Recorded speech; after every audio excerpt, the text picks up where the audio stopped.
할렐루야, 반갑습니다.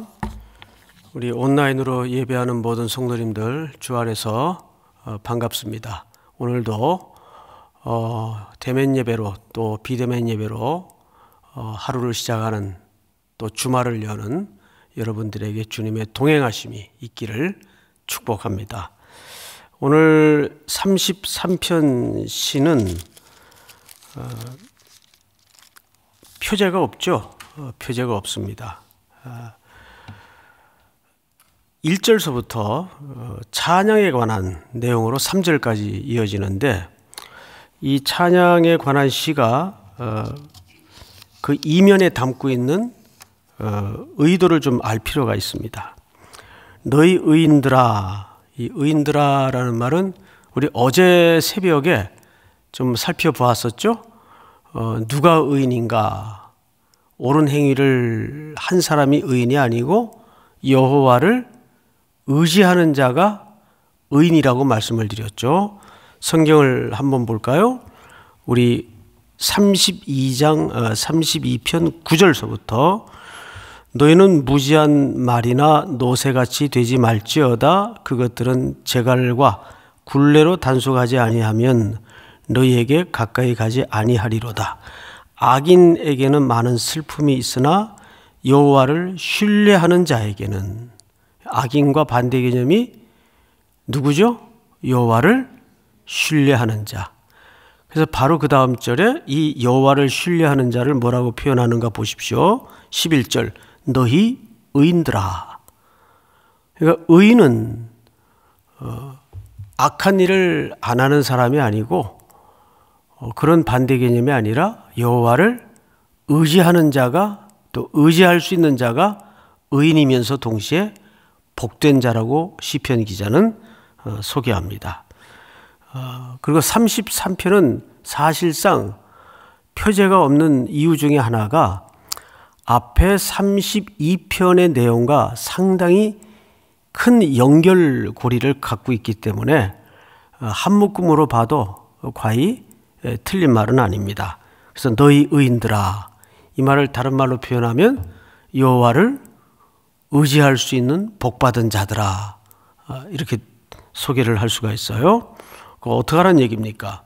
여호와를 즐거워하라. 찬송은 정직한 자들이 마땅히 할 바로다. 수금으로 여호와께 감사하고 10줄 비파로 찬송할지어다. 새 노래로 그를 노래하며 즐거운 소리로 아름답게 연주할지어다. 여기 5개의 동사를 우리가 건져보면 이렇게 정리할 수가 있어요. 1절서부터 3절까지 주된 그 명령어가 즐거워하라, 찬송하라, 노래하라, 연주하라, 그리고 뭐를 부르라 그랬죠? 새 노래를 부르라. 여러분, 이 새 노래를 어떻게 이해하고 계십니까? 새 노래. 새로 작곡한 노래일까요? 뭐 좁게는 그런 의미도 틀린 말은 아니겠죠. 시편에 이 새 노래라는 표현이 종종 등장을 하는데, 사실 이 새 노래라는 의미 속에는 하나님의 구원을 통해서 이제까지 피상적으로 이해하고 만나왔던 하나님에 대해서 새로운 눈뜸의 탄성이고 외침입니다. 그래서 다윗도 성경에 보면 나를 저 사망의 음침한 데서 건져 올리셔서 내 걸음을 반석 위에 두셨도다. 새 노래로, 그래요. 새 노래로. 그럼 다윗의 인생 속에 가장 칠흑 같았던 사망의 골짜기가 어느 사건이었을까요? 그렇습니다. 밧세바와의 사건이에요. 그 음부의 죄악으로부터 건짐을 받아서 그는 결국 구속의 주를 보게 되고, 그 구속의 주를 허락하신 하나님의 은혜에 눈뜨면서 그 입술에 새 노래로 고백을 만들어내지 않습니까? 그런 의미에서 여기서 말하는 새 노래는 요즘 그 교회 안에서도 이런 그 풍토가 있는데, 세상에서 세상 사람들의 이해 속에 만들어졌던 곡이나 노래에다가 그냥 단순히 기독교의 가사를 얹어서 차용하거나 이용하는 경우들이 종종 있어요. 종종. 뭐 그것을 꼭 죄라고까지는 얘기할 수 없지만, 저는 개인적인 소견이기는 해도 그렇게 썩 그것은 바람직하지 않다. 여기서 정말 성경의 의미대로 새 노래라고 부르려면 진실한 만남과 하나님에 대한 눈뜸을 통해서 하나님이 주시는 음율, 하나님이 주시는 고백으로 만들어진 노래. 그래서 거기서 터져 나오는 탄성 그리고 환호가 묶여져 가지고 만들어질 때 그 노래야말로 새 노래가 아니겠는가. 그래서 새 노래는 성도들의 저마다 각각의 고백이 담겨지고 구원의 흥겨움이 녹아진 노래이어야 합니다. 그런 의미에서 그거야 뭐 저기 음악가들이나 하는 작업이지. 아니요. 그것은 꼭 음악가만이 할 수 있는 작업은 아니에요. 어쩌면 우리의 인생 자체가 매일 하나님의 품에 안겨진 악기요 연주가는 하나님이십니다. 그래서 사무엘서에 보면 다윗을 뭐라고 그 인생 말미에 소개하죠? 노래 잘하는 자, 노래 잘하는 자. 그 말은 음악성을 얘기하는 것보다는 다윗의 이 일생이, 평생이 하나님 손에 붙들려서 하나님에 의해 연주된 인생이라는 뜻이에요. 우리는 하나님의 전능하신, 자비로우신 손에 붙들린 무엇과도 같습니까? 악기. 그렇죠? 근데 이 악기가 상태가 안 좋으면 소리가 어떻게 될까요? 삐그덕거리고 연주자의 의도와 상관없이 잡음을 내고 딴 소리가 나면 그건 좋은 악기가 안 되죠. 그런 의미에서 우리는 오늘도 뭘 만들어 고백할 수 있어야 될까요? 새 노래, 새 노래. 이미 만들어진 찬송가나 CCM 노래도 과거에 그냥 참 가사가 좋다, 음악이 마음에 드네, 그래서 자주 불렀던 노래인데 어느 날 그것이 내게 주관적인 사건으로, 새로운 사건으로 부딪힐 때 그 노래는 새로워져요. 그렇지 않습니까? 그래서 저마다 내 인생의 노래가 있잖아요. 가끔 우리 교육자님들에게 당신은 무슨 찬양을 좋아하는가? 저 같은 경우에는 뭐 좋아하는 찬송이 많지만 죄짐 맡은 우리 구주, 어찌 좋은 친구인가, 이런 찬양들, 오래된 고전적 가사요 곡이지만 부를 때마다 새로워요. 부를 때마다 구원이 날마다 감격이고. 그래서 오늘도 여러분 하루를 출발하면서 여러분 입술에 새 노래가 만들어졌으면 좋겠어요. 믿습니까? 네. 한번 하루 일을 시작하는 시간, 또 일터를 향하면서 오늘 내 입술에 마르지 않을 또 하루를 충만히 메꾸어줄, 하나님께 올릴 내 입술의 새 노래는 어떤 가사가 필요하고 어떤 노래여야 할까, 이런 걸 한번 정하고 생활하는 것도 삶에 굉장히 큰 용기가 될 거고 힘이 될 겁니다. 자, 그런데 사실 이렇게 찬양을 받으셔야 될 이분의 마땅한 이유가 있어요. 찬양해야 될 이유. 그게 뭐냐면 4절을 보십시다. 그냥 4절은 밋밋하게 여호와의 말씀은 정직하며 이렇게 돼 있단 말이죠.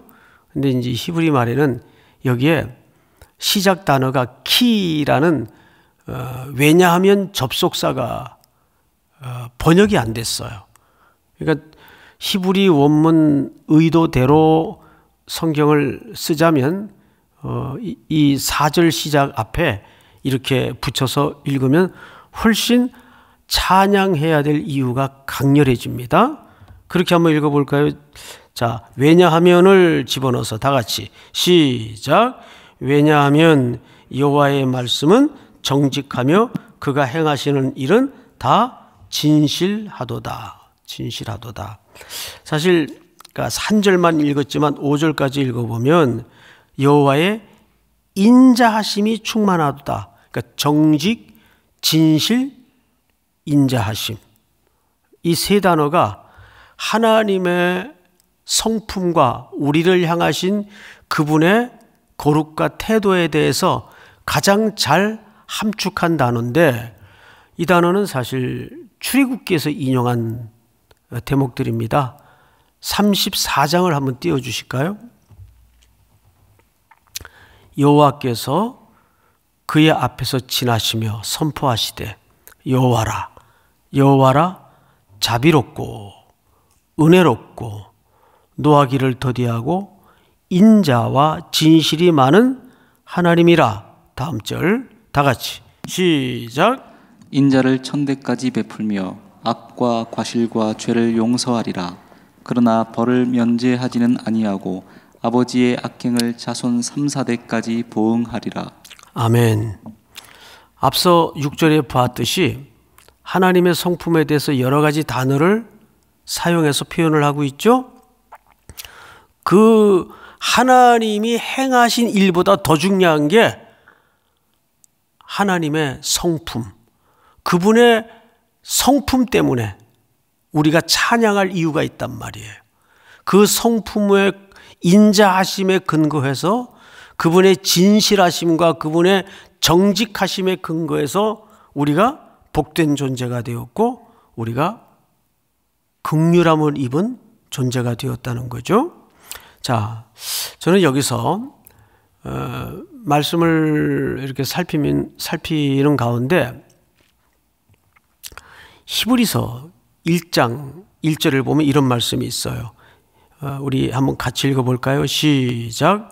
옛적의 선지자들을 통하여 여러 부분과 여러 모양으로 우리 조상들에게 말씀하신 하나님이. 2절 시작.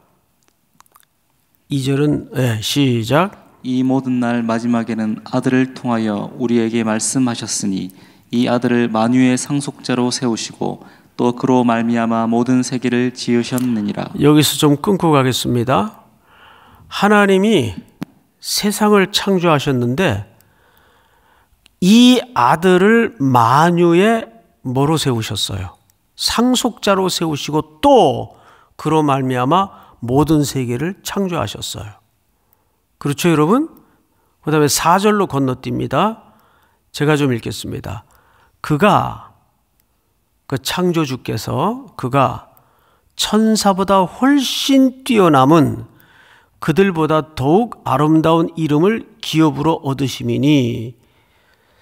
여러분, 이 히브리서 기자의 고백은 5절에서 이렇게 마무리합니다. 5절을 한번 볼까요? 시작. 하나님께서 어느 때에 천사 중 누구에게 너는 내 아들이라 오늘 내가 너를 낳았다 하셨으며 또다시 나는 그에게 아버지가 되고 그는 내게 아들이 되리라 하셨느냐. 네, 예수 그리스도로 말미암아 세상을 창조하시고 이 만유를 그에게 상속하시고 그와 함께한 기업을 유업으로 받을 우리들에게도 똑같은 책임과 부르심과 은혜를 분여하셨다고요. 나누셨다고요.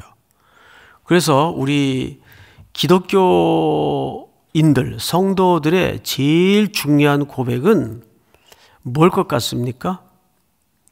우리 성도들이 살면서 이 세상에서 가장 중요한 고백이 있다면 어떤 고백이 가장 중요한 고백이라고 생각을 하세요? 우리 창세기 1장 1절을 보세요. 다 같이 창세기 1장 1절 다 같이 읽습니다. 시작. 태초에 하나님이 천지를 창조하시니라. 우리 성도들의 삶의 기초가 여기에서부터 출발하지 않으면 우리는 무신론자가 돼요. 태초에 하나님이 천지를 어떻게 하시니라? 창조하시니라. 이 창조라는 말 속에는 통치, 경영, 섭리까지를 다 포함한 얘기예요. 그러니까 이 고백보다 중요한 고백은 성경 전체에서 어디에서도 찾아볼 수가 없어요. 이 말씀처럼 성경은 하나님의 존재에 대해 설명하지 않아요. 존재가 있다 없다에 관심이 있질 않아요. 가장 기초적 전제는 태초에 하나님이 천지를 만드셨다는 선언입니다. 만약에 이것이 내 의식 깊숙한 곳에 제대로 꽂히고 제대로 들어오면 이보다 더 충만한 담대함은 어디에서도 얻을 수가 없어요. 하나님이 천지를 창조하셨다. 근데 요즘 소위 상대주의, 시대정신, 트렌드라고도 하죠.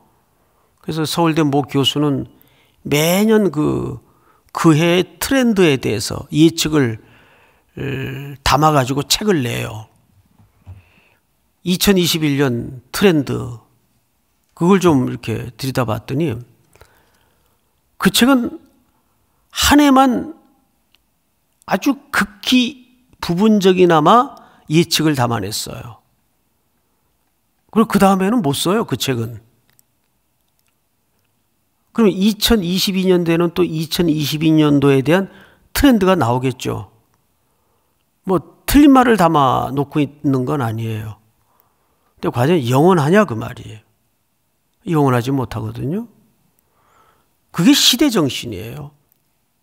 근데 요즘 현대 기독교인들마저도 이 상대주의와 허무주의가 기초된 시대 정신에 매몰되어서 성경의 기초나 성경의 가치에 대해서 별 관심을 갖지 않아요. 셰퍼의 일기라는 책이 있습니다. 이 셰퍼의 일기라는 책에 보면 셰퍼가 일찍이 고발한 내용이 있어요. 서구 문명이 인간의 존엄사와 그리고 낙태를 허용하면서 그러니까 인간의 존재를 인간이 결정할 수 있다는 여지를 열어놓음으로써 이미 나치의 600만 유대인의 학살은 통로를 만들어 놓은 것이다. 이렇게 일갈합니다. 굉장히 중요한 시대적 지혜죠. 낙태와 인간의 존엄사를 인간이 결정할 수 있도록 길을 열어놓음으로써 그런 나치즘에 근거한 시대적 광기가 가능하게끔 통로를 만들어 놨다. 그러니까 이 세상은 하나님이 창조하셨고 하나님의 모든 것으로 충만해야 되는 것이 정상인데 우리 창세기 1장을 좀 볼까요? 1장에 보시면 이런 글들이 있습니다. 22절 하나님이 그들에게 복을 주시며 이르시되 생육하고 번성하여 여러 바닷물에 충만하라, 새들도 땅에 번성하라 하시니라. 28절로 넘어가서 하나님이 그들에게 복을 주시며 하나님이 그들에게 이르시되 생육하고 번성하여 땅에 충만하라, 땅을 정복하라, 바다의 물고기와 하늘의 새와 땅에 움직이는 모든 생물을 다스리라 하시니라. 이거는 총체적 문화 명령이거든요. 그런데 인간이 타락하면서 문화도 병들고 시대정신, 상대주의, 허무주의가 우리 인생의 기초가 되었습니다. 절대 가치 기준으로 근거가 되어야 될 성경의 가치는 이미 우리 삶 속에 많이 삭제되거나 배제됐어요. 이것을 위해서 우리는 물량적 사고방식으로 많은 기독교인들이 있어야 된다라는 더 엉뚱한 이야기를 합니다. 그건 숫자가 많이 필요한 게 아니에요. 정말 그리스도의 십자가의 뒤를 따를 수 있는 제자가 필요한 거지, 의미 없는 숫자가 많아서 무슨 소용이 있겠습니까? 기독교인들마저도 자꾸 세를 얘기하고 규모를 얘기하고 크기를 얘기해서 세상이 마치 그런 세력과 크기와 규모로 바뀔 것처럼 착각을 하고 오해를 할 수가 있다 그 말이죠. 이것이 근본적으로 갈아엎어지지 않으면 우리에게는 새 노래가 터지질 않아요. 새 노래. 그래서 우리가 본문을 길게 읽었지만 1장 33편 1절에서부터 22절까지 내용을 딱 세 가지로 요약을 해보면 누가 새 노래를 부를 수 있는가? 누가 하나님을 즐거워하고 찬양할 수 있는가? 12절을 한번 보십시다. 12절. 같이 읽겠습니다. 12절 한 절 시작. 여호와를 자기 하나님으로 삼은 나라 곧 하나님의 기업으로 선택된 백성은 복이 있도다. 택함 받은 하나님의 복된 백성이 하나님을 노래할 수 있습니다. 새 노래를 부를 수가 있습니다. 믿습니까? 그러니까 새 노래를 만들어 부르라는 얘기는 하나님의 온 세상을 향한 새로운 질서, 새로운 가치, 새로운 기초에 대한 창세기 1장 22절, 28절에 말씀하신 온 땅에 하나님의 영광으로 충만케 만들라는 명령이 그 속에 담겨져 있다는 겁니다. 오늘도 새 노래를 부르시기 바랍니다. 두 번째, 누가 하나님을 찬양할 수 있는가? 말씀을 믿는 자들이 하나님을 찬양할 수 있습니다. 하나님의 말씀은 빛이 있으라. 그럼 빛이 존재합니다. 그래서 그 말씀을 현실로 믿는 거예요. 그냥 말씀은 말씀이고 현실은 현실이 아니라 하나님의 말씀이 오늘도 여러분 삶 속에 현실이 될 수 있기를 바랍니다. 하나님이 계획하시면 이루어지는 것이고 애굽의 병사를 바다에 수장시키시며 물을 모두 높이 쌓아 올려서 그 바다 밑을 마른 땅으로 만드시는 창조주 하나님, 그 하나님의 계획을 믿어야 돼요. 말씀을 믿어야 돼요. 그리고 세 번째, 누가 하나님을 노래할 수 있는가? 하나님을 의지하는 자. 하나님을 의지하는 자.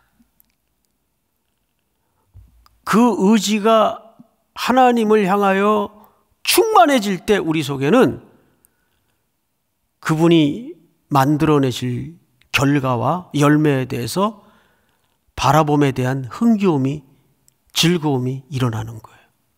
원래 찬양이라는 것은 짜내는 게 아니라 흘러넘치는 속성이 있거든요.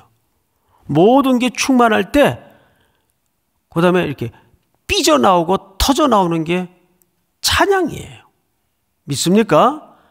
그런 하나님의 말씀으로, 하나님을 의지함으로 오늘도 충만한 복된 한 날이 될 수 있기를 축복합니다. 기도하겠습니다. 하나님, 오늘도 하루 속에 새 노래를 만들어 올리는 터져 나오는 하나님의 말씀으로 충만케 하여 주시고 그분을 의지함으로 내 삶이 꽉 메워지는 걸음이 되도록 함께하여 주시옵소서. 우리 또 오늘 금요일입니다. 금요 기도회를 위해서 기도해 주시고 세우시는 종을 위해서 기도해 주시고 여러분들이 가지고 나온 소중한 제목들을 한 따발 한 따발 내려놓고 우리 한번 주여 부른 다음에 기도하다 일어서시기 바랍니다. 주여! 하나님 아버지 감사합니다. 오늘도 복된